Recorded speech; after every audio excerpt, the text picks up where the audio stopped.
ایک ایسا راز جس نے سب کے ہوش اڑا دیے۔ اگر آپ کو زمین کے اندر چھپے ایک ایسے راز کا پتہ چلے جو آپ کی زندگی کو بدل سکتا ہے، تو آپ کیا فیصلہ کریں گے؟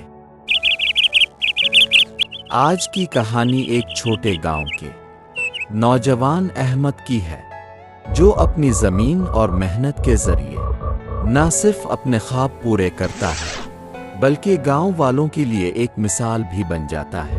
احمد ایک غریب کسان ہے۔ ہر دن وہ اپنے کھیت میں سخت محنت کرتا ہے، لیکن بارش نہیں ہوتی اور فصلیں بار بار خراب ہو جاتی ہیں۔ گاؤں کے لوگ اسے ٹوک کر کہتے ہیں، احمد، تم اپنی زندگی ضائع کر رہے ہو۔ دیکھو، ہم سب نے تمہیں کہا تھا محنت سے کچھ نہیں ہوتا۔ احمد دل ہی دل میں سوچتا ہے، کیا واقعی میری محنت کا کوئی نتیجہ ہوگا؟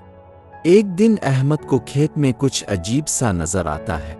زمین میں کسی جگہ سے دھواں نکل رہا ہوتا ہے، جیسے زمین کے اندر کچھ چھپا ہو۔ احمد زمین کی کھودائی شروع کرتا ہے۔ سب لوگ ہنس کر کہتے ہیں، اس نے پاگل پن کی حد کر دی۔ کھودتے کھودتے احمد ایک پرانا صندوق ڈھونڈ لیتا ہے۔ صندوق میں کچھ سونے کے سکے خزانے کی بجائے ایک پرانا نقشہ اور خطوط ہوتے ہیں۔ احمد سمجھتا ہے کہ یہ کوئی عام خزانہ نہیں، بلکہ زمین اور محنت کا سبق ہے۔ یہ لمحہ احمد کے لیے زندگی بدلنے والا ہے۔ وہ سمجھتا ہے کہ محنت، صبر اور ایمان ہی اصل خزانہ ہے۔ احمد نقشے کے مطابق زمین کو بہتر طریقے سے کاشت کرتا ہے۔ وہ نئے طریقے سیکھتا ہے، کھاد اور پانی کے جدید انتظامات کرتا ہے۔ کچھ مہینوں بعد احمد کی زمین سب سے زیادہ پیداوار دینے لگتی ہے۔ گاؤں والے حیران رہ جاتے ہیں اور احمد کی عزت کرنے لگتے ہیں۔ احمد اپنے گاؤں کے بچوں کو کہتا ہے، بیٹا، زندگی میں کبھی ہار نہ مانو۔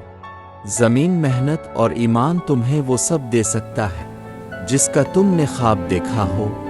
احمد صرف اپنی زندگی بدلتا نہیں، بلکہ گاؤں کے لیے مثال بنتا ہے۔ گاؤں کے لوگ محنت، ایمان اور صبر کی قدر کرنے لگتے ہیں۔ کامیابی کا اصل خزانہ دولت نہیں، بلکہ صبر، محنت اور ایمان ہے۔ جو شخص اپنے خواب پر یقین رکھتا ہے، وہ ہر مشکل سے نکل سکتا ہے۔